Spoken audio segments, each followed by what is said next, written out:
नमस्कार दोस्तों, इस वीडियो में मध्यकालीन भारत के इतिहास से संबंधित 83 सबसे महत्वपूर्ण क्वेश्चन को डिस्कस किया जाएगा केवल एक वीडियो में, जो आपके आगे आने वाले बिहार के 68 बीपीएससी एग्ज़ाम के लिए महत्वपूर्ण है। जो 83 प्रश्न है, ये सारे प्रश्न आपके बीपीएससी के द्वारा पूछा हुआ प्रश्न है और इसका पहले प्राचीन भारत के इतिहास का वीडियो अपने चैनल पर अपलोड कर दिया गया है। जो उससे नहीं देखे जाके देख लीजिएगा, प्लेलिस्ट में वीडियो आपको मिल जाएगा। अगर वीडियो आप सभी को हेल्पफुल लगता है, चैनल को सब्सक्राइब कीजिएगा और आप लोग टेलीग्राम ग्रुप भी ज्वाइन कर सकते हैं, जिसका लिंक आपको डिस्क्रिप्शन में दिया गया है। तो आइए देखते हैं पहला क्वेश्चन।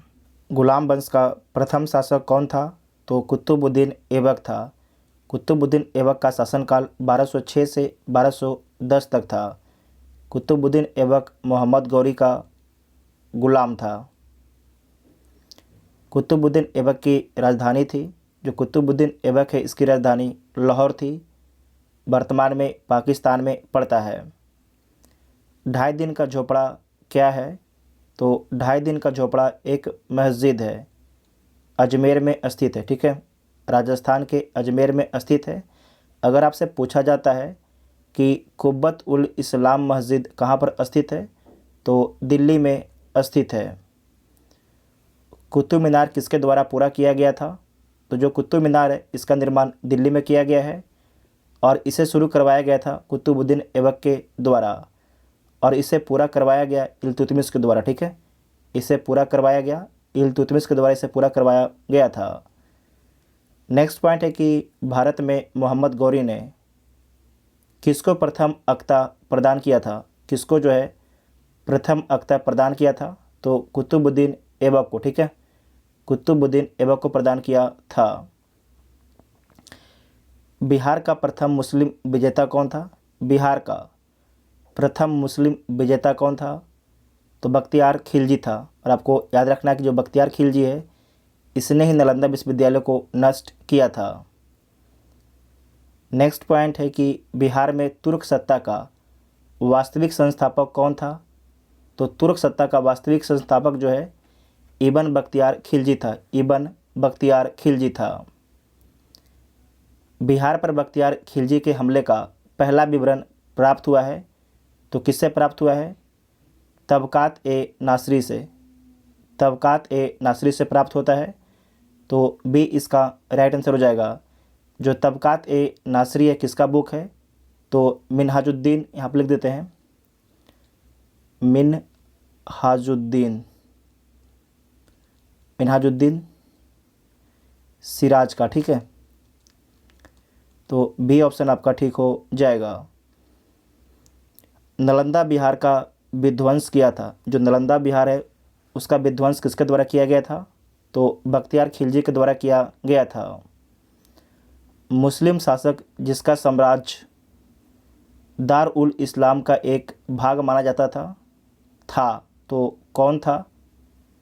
तो इसमें आपको याद रखना है इल्तुतमिश था। इसे आप दोबारा देखिएगा, मुस्लिम शासक जिसका साम्राज्य दार उल इस्लाम का एक भाग माना जाता था वो था तो इल्तुतमिश था। तो सी इसका राइट आंसर हो जाएगा। इल्तुतमिश के काल में जो है, यहाँ पर ध्यान रखिएगा कि 1229 में जो है बगदाद के खलीफा से इल्तुतमिश ने खिल्लत प्रदान किया था। मतलब कि जो वैधानिकता है इल्तुतमिश ने बगदाद के खलीफा से प्राप्त किया था शासक का। ठीक है, तो सी इसका राइट आंसर हो जाएगा। उसके बाद नेक्स्ट है कि इल्तुतमिश ने बिहार में अपना प्रथम सूबेदार किसे नियुक्त किया था? तो मलिक जानी को नियुक्त किया था। मलिक जानी को नियुक्त किया था। कभी कभी आपसे पूछा जाता है कि जो दिल्ली सल्तनत है उसका वास्तविक संस्थापक कौन था? तो आपको याद रखना है इल्तुतमिश ही था। कौन था? इल्तुतमिश ही था। ठीक है, उसके बाद नेक्स्ट है कि वह प्रथम मुस्लिम शासक कौन था जिसने शासन के सिद्धांत थ्योरी ऑफ किंगशिप को रजाओं के ईश्वरीय अधिकार सिद्धांत के समान प्रतिपादित किया? तो ये प्रतिपादन किसके द्वारा किया गया था?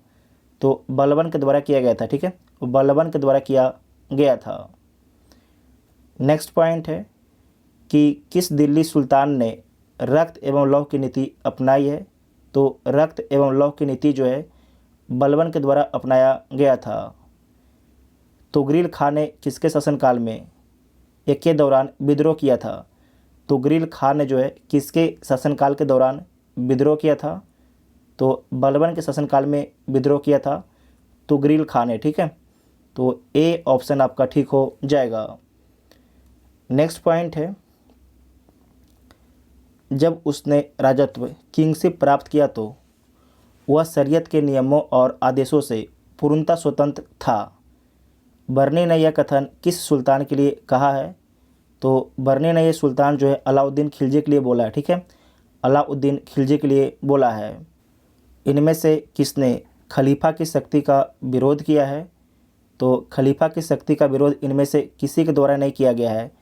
तो किसके द्वारा किया गया है? मुबारक खिलजी के द्वारा, ठीक है।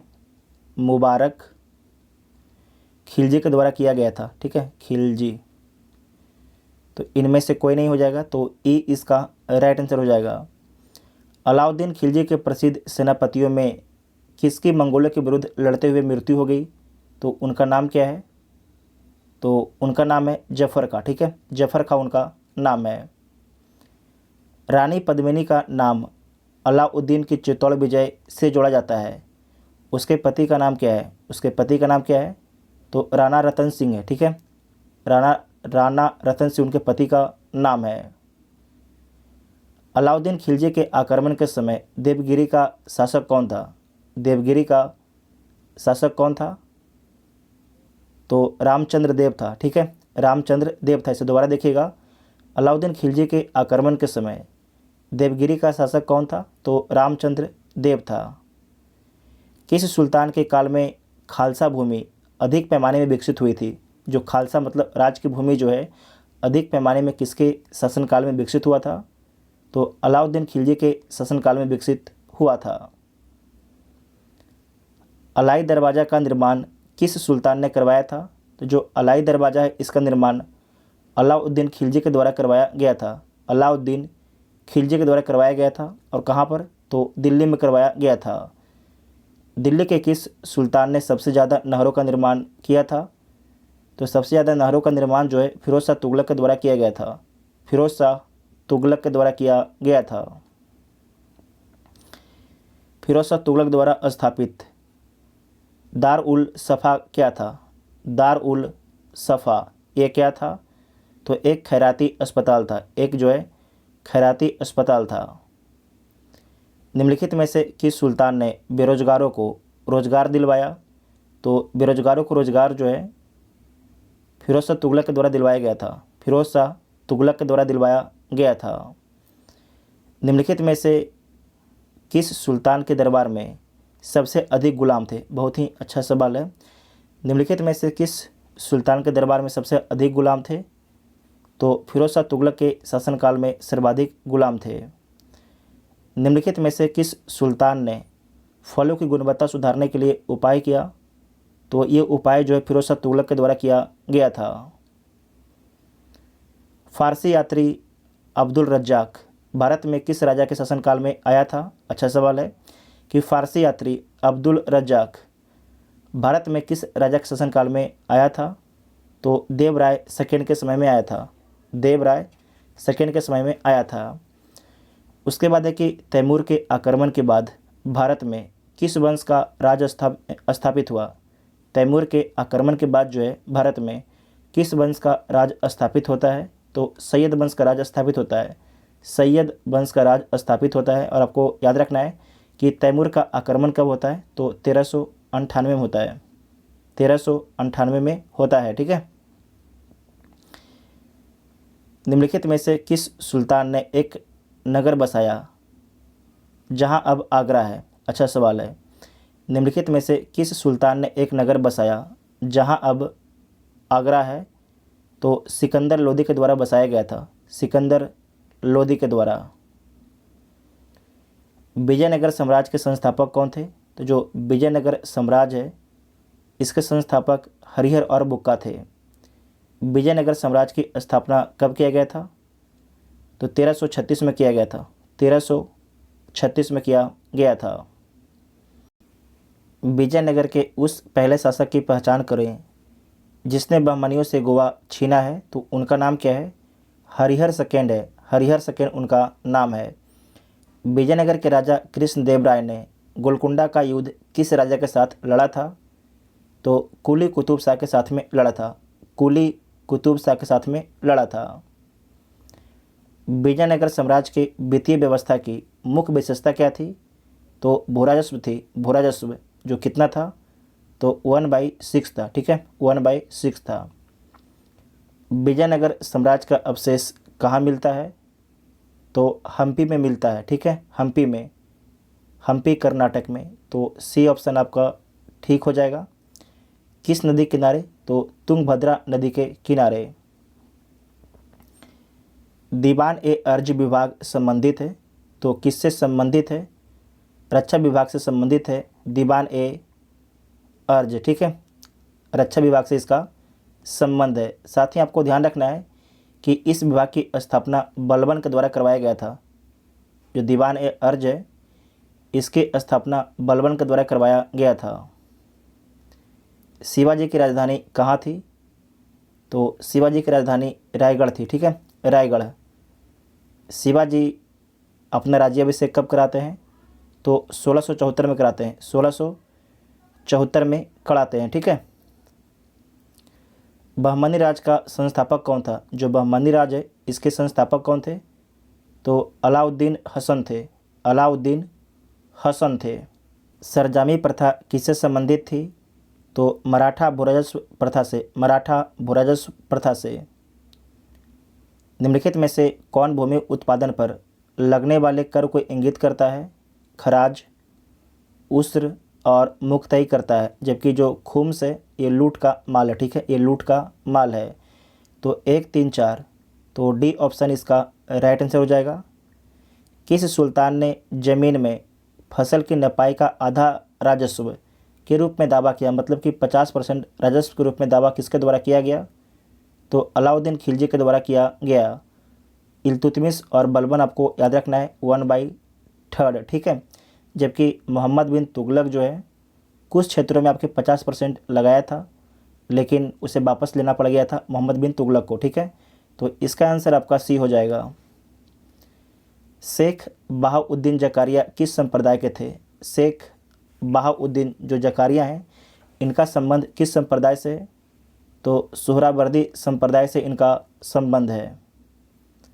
इन शासकों में से किसने अपनी सैन्य टुकड़ियों को 200, 250 एवं 500 की इकाइयों में विभाजित किया था? तो किसके द्वारा विभाजित किया गया था? तो ये विभाजित किया गया था आपके इस्लाम शाह। ठीक है, इस्लाम शाह और शेर शाह के द्वारा। ठीक है, इस्लाम शाह और शेर शाह के द्वारा। तो एक से अधिक ऑप्शन ठीक हो जाएगा। तो ई इसका राइट आंसर हो जाएगा। शेर शाह का बेटा आपके था इस्लाम शाह। नेक्स्ट पॉइंट है कि जवाबित का संबंध किससे था? जवाबित का संबंध किससे था? तो राजस्व कानून से था। राजस्व कानून से इसका संबंध था। सल्तनत काल के सिक्के टंका, ससगनी एवं जीतल किन धातुओं के थे? बहुत ही अच्छा सवाल है। तो जो आपके टंका था चांदी का था, ससगनी ये भी आपके चांदी का था, जीतल ये आपके तांबा का। ठीक है, चांदी, टंका चांदी का, ससगनी चांदी का, और जो जीतल है ये भी आपके ये तांबा का था। जो जीतल था ये तांबा का था। तो इसका आंसर क्या हो जाएगा? ए इसका राइट आंसर हो जाएगा।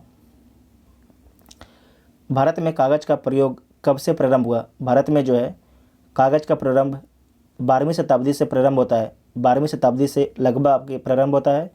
तो ए इसका राइट आंसर हो जाएगा। ठीक है, ए इसका राइट आंसर हो जाएगा। सबसे पहले कागज़ का प्रयोग चीन में किया गया था। तबकात ए नासरी का लेखक कौन था? तबकात ए नासरी का लेखक कौन था? तो मिनहाज उस सिराज था। मिनहाज उस सिराज था।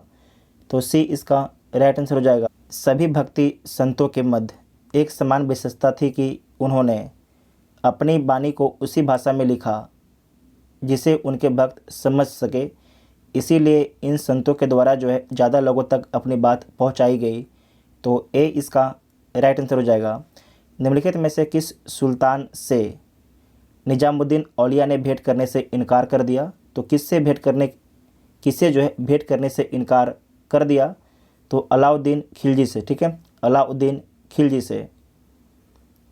नेक्स्ट पॉइंट है, बारहमासा की रचना किसने की? जो बारहमासा बुक है इसकी रचना किसके द्वारा किया गया है?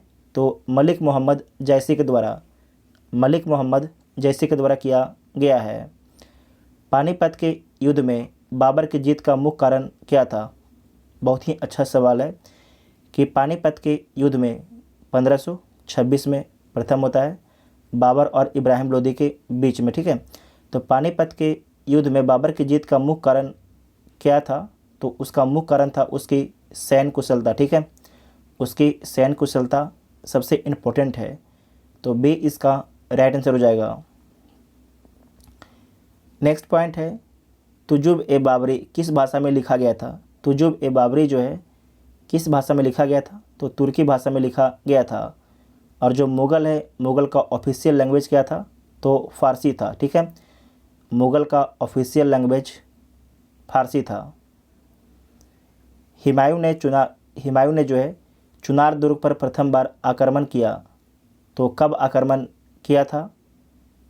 1532 में किया था, ठीक है। हुमायूं ने जो है चुनार दुर्ग पर प्रथम बार आक्रमण कब किया था? तो 1532 में किया था। निम्नलिखित में से किसने अपने बादशाह पति के लिए मकबरे का निर्माण करवाया था? तो हाजी बेगम के द्वारा करवाया गया था 1564 में दिल्ली में। और जो हाजी बेगम है इनके पति का नाम हुमायूं है। हुमायूंनामा की रचना किसने की? जो हुमायूंनामा है इसकी रचना गुलबदन बेगम के द्वारा किया गया है, गुलबदन बेगम के द्वारा किया गया है। जो गुलबदन बेगम के बारे में याद रखिएगा कि ये हुमायूं की बहन है, ठीक है, हुमायूं की सिस्टर हैं। हुमायूं द्वारा लड़े गए 4 प्रमुख युद्धों का तिथि अनुसार सही क्रम अंकित करना है, तो अंकित कर लीजिए। देबरा का युद्ध कब होता है? 1531 में। चौसा का 1539 में। कन्नौज का 1540।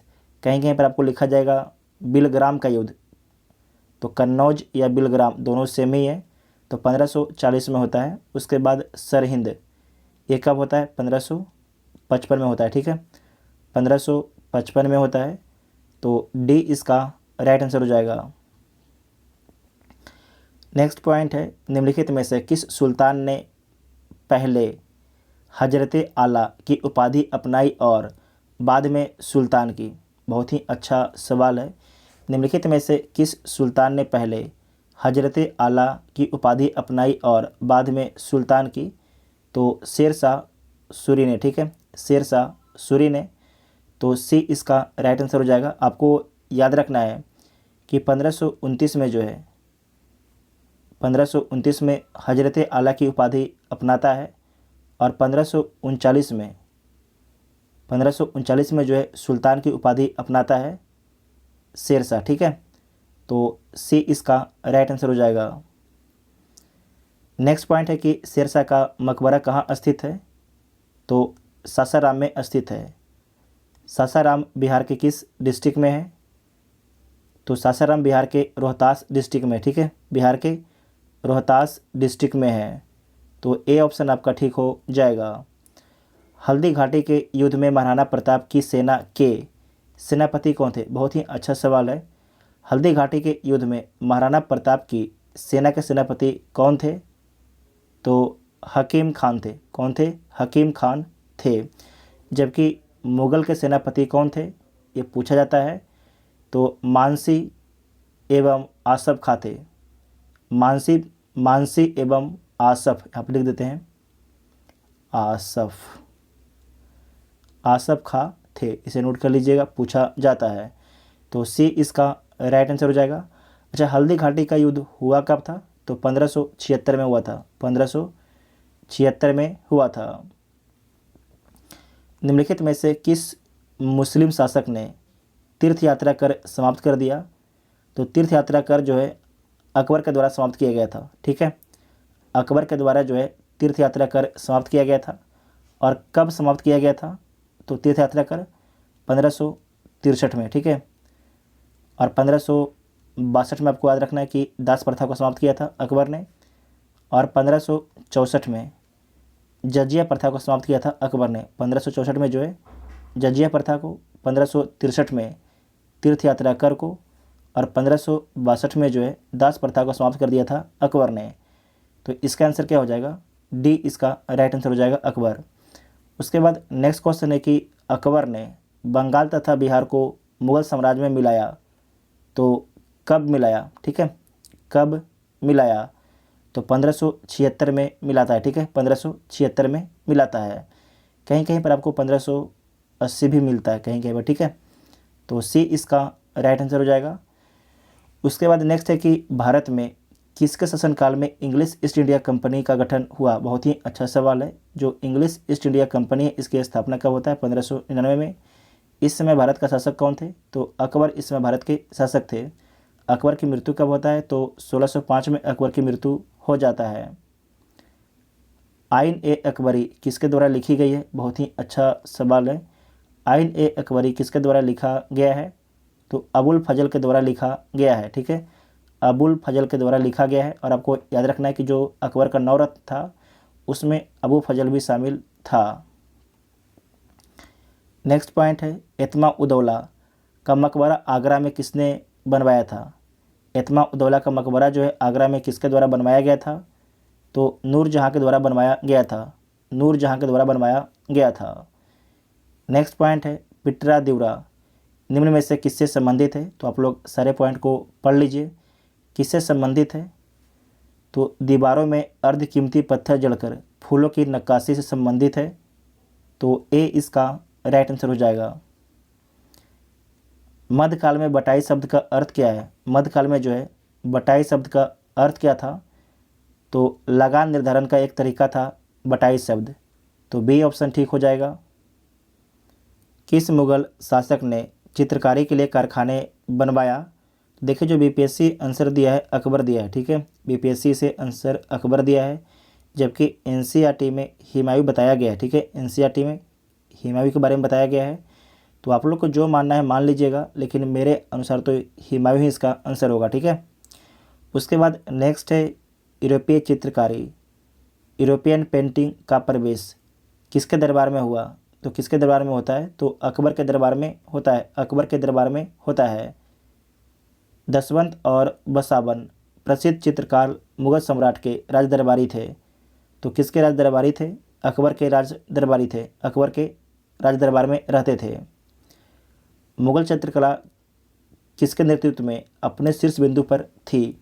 मुगल चित्रकला जो है किसके नेतृत्व में अपने शीर्ष बिंदु पर थी? तो जहांगीर के नेतृत्व में। ठीक है, जहांगीर के नेतृत्व में।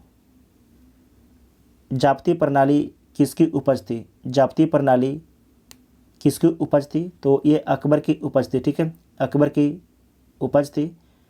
तो डी इसका राइट आंसर हो जाएगा।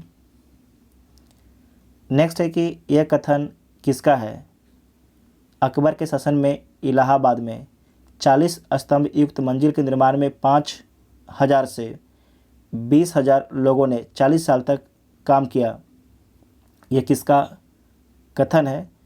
तो विलियम फिंच का ये कथन है। विलियम फिंच का कथन है कि अकबर के शासनकाल में जो है इलाहाबाद में 40 स्तंभ युक्त मंजिल के निर्माण में जो है 5000 से 20,000 लोगों ने काम किया 40 वर्षों तक। ये किसका कथन है? तो विलियम फिंच का कथन है। कश्मीर का अकबर नाम से प्रसिद्ध सुल्तान का नाम क्या है?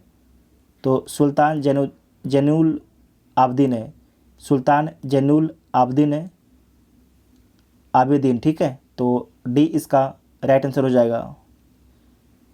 दो अस्पा एवं सी अस्पा प्रथा किसने शुरू की है? तो ये शुरू किया गया है जहांगीर के द्वारा। ठीक है, जहांगीर के द्वारा शुरू किया गया है।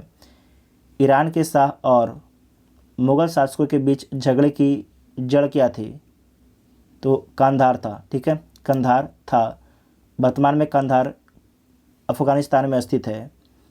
दिल्ली के लाल किले का निर्माण करवाया था। तो किसके द्वारा करवाया गया है? शाहजहाँ के द्वारा करवाया गया। ठीक है, शाहजहाँ के द्वारा करवाया गया है। और स्थापत्य कला का स्वर्णकाल जो है शाहजहाँ के शासनकाल को बोला जाता है, जबकि चित्रकला के लिए स्वर्णकाल जो है जहांगीर के शासनकाल को बोला जाता है। तो इसका आंसर आपका हो जाएगा डी। निम्नलिखित में से किस इतिहासकार ने शाहजहाँ के शासनकाल को मुग़ल काल का स्वर्ण युग कहा है? बहुत ही अच्छा सवाल है कि निम्नलिखित में से किस इतिहासकार ने जो है शाहजहाँ के शासनकाल को मुग़ल काल का स्वर्ण युग बोला है? तो किसके द्वारा बोला गया है? तो A.L. श्रीवास्तव के द्वारा बोला गया है। स्थापत्य कला के क्षेत्र में विकास के कारण औरंगजेब द्वारा चलाए गए जिहाद का अर्थ है दारुल इस्लाम। ठीक है, इस्लाम के लिए राज इसका अर्थ होता है दारुल इस्लाम का। तो बी ऑप्शन आपका ठीक हो जाएगा। पटना में किस सिख गुरु का जन्म हुआ? तो पटना में जो है गुरु गोविंद सिंह का जन्म हुआ 1666 में। और इनकी मृत्यु कब होता है? तो 7 अक्टूबर 1708 को, 7 अक्टूबर 1708 को। ठीक है, ये सिख के 10वें गुरु थे। और अंतिम, मुग़ल प्रशासन में मुहस्सिब था, तो मुहस्सिब कौन था? लोक आचरण अधिकारी था मुहस्सिब। मुग़ल प्रशासन में मदद ए मास इंगित करता है, तो किसको इंगित करता है? विद्वानों को दी जाने वाली राजस्व मुक्त अनुदान भूमि को जो है मदद ए मास बोला जाता था। तो बी इसका राइट आंसर हो जाएगा। नेक्स्ट है कि मयूर सिंहासन पर बैठने वाला अंतिम मुग़ल सम्राट कौन था? तो मोहम्मद शाह रंगीला। तो बी इसका राइट आंसर हो जाएगा। और जो मयूर सिंहासन है किसके द्वारा बनवाया गया था? तो शाहजहाँ के द्वारा बनवाया गया था। ठीक है, शाहजहाँ के द्वारा इसे बनवाया गया था। और आपको याद रखना है किसके द्वारा लूट के ले जाया गया है? तो नादिर शाह के द्वारा, नादिर शाह के द्वारा। और आक्रमण कब होता है मुग़ल पर? तो 1739 में। तो बी इसका राइट आंसर हो जाएगा।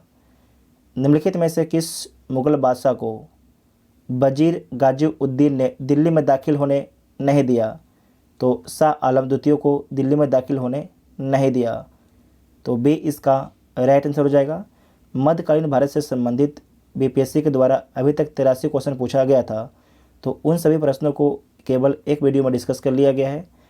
अगर वीडियो आप सभी को हेल्पफुल लगता है तो चैनल को सब्सक्राइब कीजिएगा और वीडियो अपने दोस्तों में शेयर जरूर कीजिएगा।